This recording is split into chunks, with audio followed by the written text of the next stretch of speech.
Hi, my name is Lucy Griffiths, and I'm talking how to be your confidence cheerleader.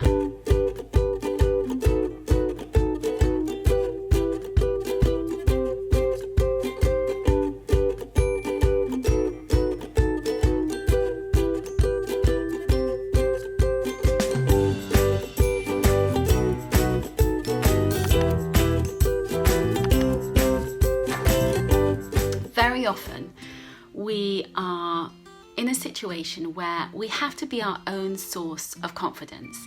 It might be that in real life that we have a supportive boss or our mum or our husband, someone who is our usual cheerleader. And if that person is no longer around, or they don't happen to be around that day, we need to find our own inner source of confidence. And that's what I really want you to develop and motivate. And it's really easy. You just have to be kind to yourself. So when you are your own inner cheerleader, start recognizing that negative voice. So it might be that you have a voice in your head that says you can't do it, you're not good enough.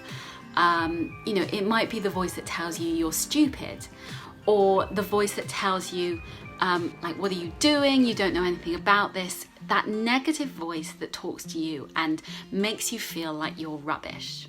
So start tapping into that voice and being aware of it. So when you hear it, start being conscious of it and start thinking, okay, I don't have to listen to that voice. It's just a thought. And recognizing that the thought is just a thought. And so when you recognize it to be merely a thought, it's not who you are, it's not absolutely the embodiment of you as a person, and it doesn't actually represent or reflect whether you are confident or not. It's just a thought that's happened to have popped into your brain. So recognize it as that, and then say, I'm going to look at that and I'm going to move it out to one side. So I'm just going to bat it away. And in the same way, in the summer you have the bumblebees that go buzz.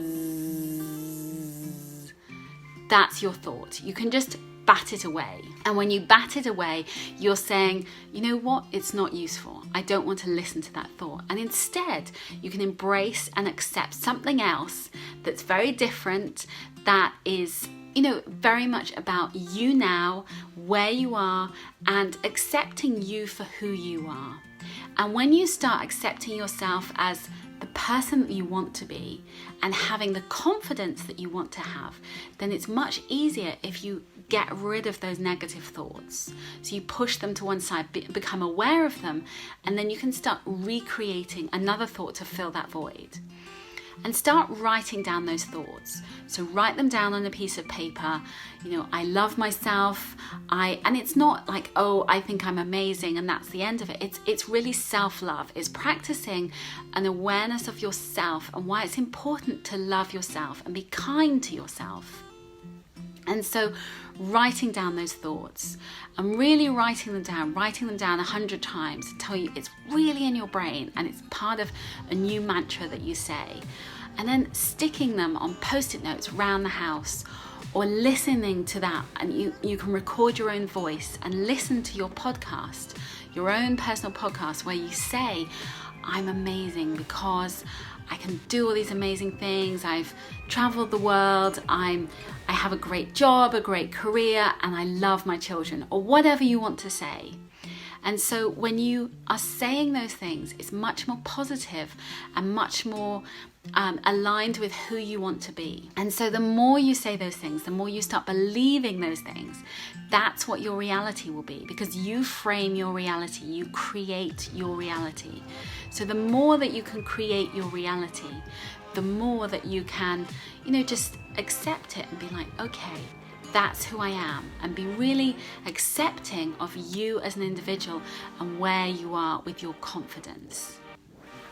Okay, I am going to love you and leave you, but really start digging into your confidence and thinking about how you can tap into your inner source of confidence so that you feel better about yourself and more aligned with the person that you want to be. Okay, much love.